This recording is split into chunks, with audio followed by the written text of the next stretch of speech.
ಇಂದು ಹುಟ್ಟೂರಿನಲ್ಲಿ ಮುಂಡೆ ಅಂತ್ಯ ಸಂಸ್ಕಾರ, ಪಾರ್ಥಿವ ಶರೀರ ವಿಶೇಷ ವಿಮಾನದಲ್ಲಿ ಲಾತೂರಿಗೆ ರವಾನೆ. ಮಧ್ಯಾಹ್ನ ಗೋಪಿನಾಥ್ ಅಂತಿಮ ವಿಧಾನ.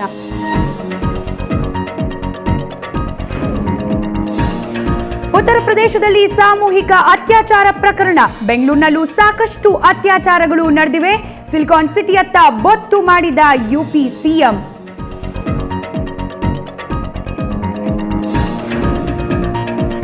ರಾಜ್ಯಸಭೆ ವಿಧಾನ ಪರಿಷತ್ ಅಭ್ಯರ್ಥಿಗಳ ಆಯ್ಕೆಯಲ್ಲಿ ಗೊಂದಲ. ಇಂದು ದೆಹಲಿಗೆ ತೆರಳಲಿರುವ ಸಿಎಂ, ನಾಳೆ ಮೋದಿಯನ್ನ ಭೇಟಿ ಮಾಡಲಿರುವ ಸಿದ್ದರಾಮಯ್ಯ.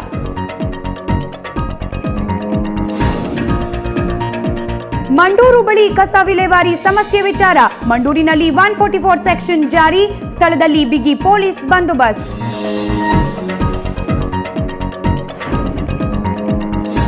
ಚಿತ್ರದುರ್ಗ, ಶಿವಮೊಗ್ಗದಲ್ಲಿ ಬೆಳ್ಳಂಬೆಳಗ್ಗೆ ಲೋಕಾಯುಕ್ತ ದಾಳಿ. ಭ್ರಷ್ಟರ ಮನೆ ಮೇಲೆ ರೇಡ್, ಅಧಿಕಾರಿಗಳಿಂದ ದಾಖಲೆ ಪರಿಶೀಲನೆ.